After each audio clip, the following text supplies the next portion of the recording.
So we've just arrived at Oak Alley Plantation, and we're about to go in through the visitor center to catch our tour, which leaves in about 15 minutes.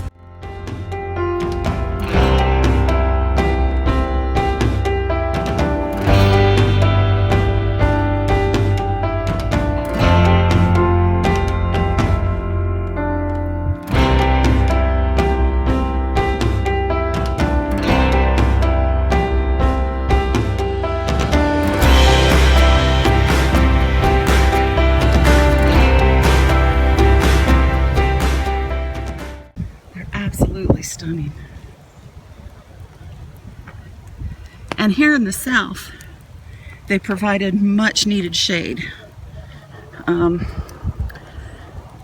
We're just outside of New Orleans to give you an idea of location, and of course this is the deep south, and it's very, very hot and humid here.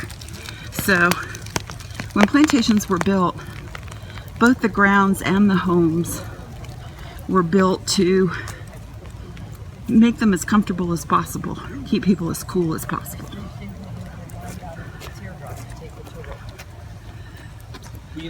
And the balconies and porches that typically wrap around a southern home were for that purpose, because it got so unbearably hot in the houses that they lived outside most of the time. The ladies would sit out and do their needlework. The children would play. Sometimes I've read in history, in historical documents, that sometimes in the lower classes they even slept out on these porches. Probably these people did not do that. That was below their station to do such a thing. And now that I'm right here at the house, let's take a look back down the lane where we came from. And again, this is the back of the house. And going down that lane, it was lined with slave quarters, probably just a fraction of them. So they've sent me around to the front of the house. So I'm walking around this wraparound porch. As I said, this porch surrounds the house on all four sides, and so does the balcony up above. And I think we'll see when we get into the house. Hopefully I can take pictures inside. I think we'll see that all the rooms open out onto these balconies for ventilation. And here we see the yard, the front yard. Front grounds, I should say. Here's a list of some of the movies and television shows that have been filmed here at Oak Alley. And that bell you just heard was letting us know that it's time for our tour.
You can see a ship passing by over there. Yeah. So you can see how close we are to the river. Just on the other side of that levee. I'm going into the gardens. This bell was used to summon different people on the plantation. Everyone had their own different ring.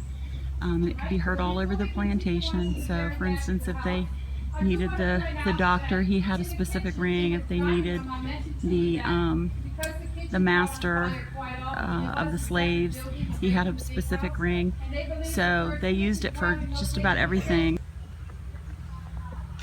And so I'm just going to continue around through the gardens.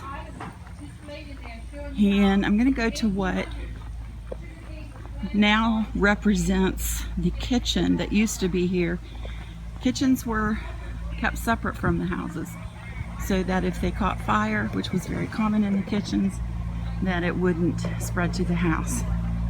So you can see that it was a bit of a distance. And this is not the original building, but it just shows you where it was in relation to the house. So now I'm around at the front of the house, taking the walk down the alley, because they call it Oak Alley. It's not what we think of as an alley. It's very beautiful.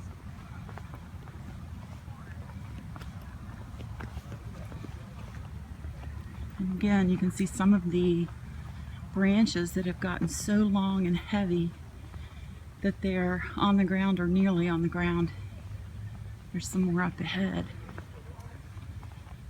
And I'm taking this walk down the alley, not only because it's beautiful, which it is, but I'm going to turn around at the end and give you a view of what you would have seen as a visitor to the plantation when you got off the boat or the carriage when you arrived here. The lighting's not ideal right now, but you can still get an idea of what it looked like approaching the mansion.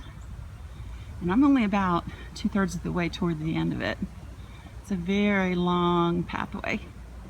So I'm almost at the end of Oak Alley. I'm just about at the road. You can probably hear the traffic in the background. Of course, that wouldn't have been here in the 1800s, so you can imagine that it was beautiful and peaceful out here, and they had all these grounds to walk around on. So I learned on the tour that this was the original dwelling residence of the plantation owner before the main house was built.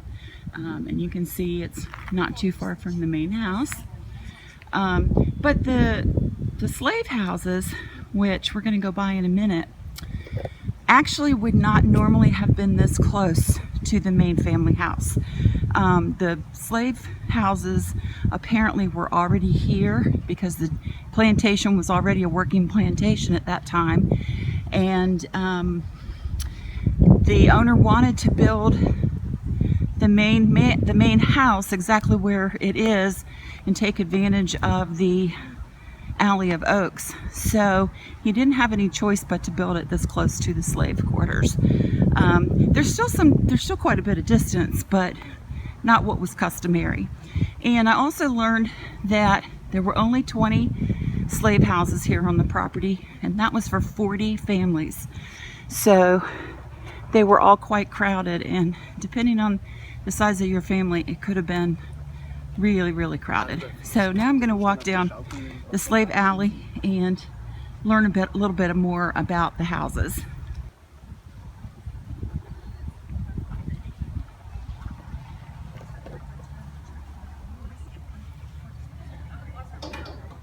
Here's the interior.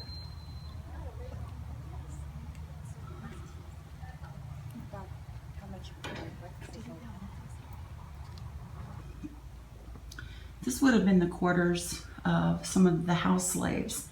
It's one of the closest to the main house, and it's furnished quite a bit better than the field slaves' homes would have been. Again, this would have housed an entire family, and this is only half of this house. The other half would have housed another entire family. You can see there wasn't much room for beds. Most of them probably slept on straw on the floor.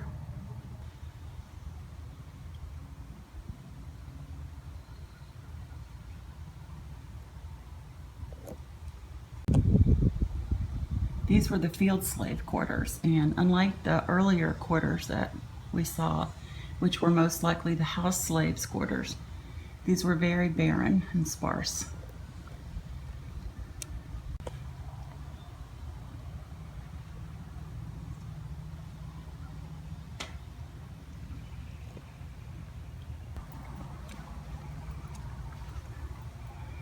This is the sick house. The Roman family, Jacques and Selina, kept a doctor on retainer for $300 a year. And this is where he would have tended to sick slaves.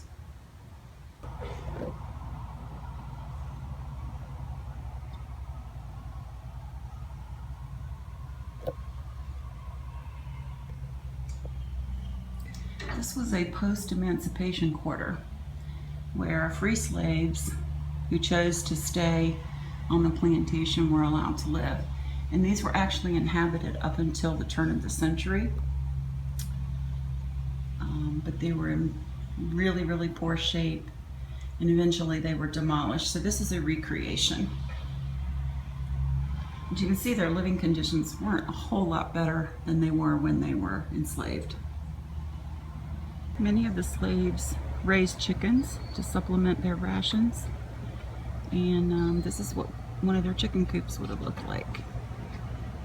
You can actually stay here at Oak Alley. They have little bed and breakfasts here. I don't know how many units they have, but I suspect they have a website with all that information on it.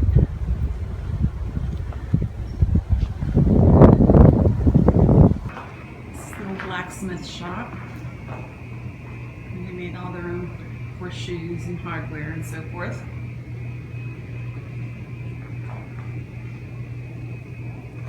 Well, that's the end of my tour. It was highly educational, really, really interesting, and I highly recommend it. Again, I will find out how much the tour costs if you do it on its own, if you choose to tour the house by itself. And then, of course, the grounds outside are all self-guided. So now I'm headed back to the visitor center and gift shop. I'm going to grab a bite to eat, and then we'll be back on the bus and heading back to downtown.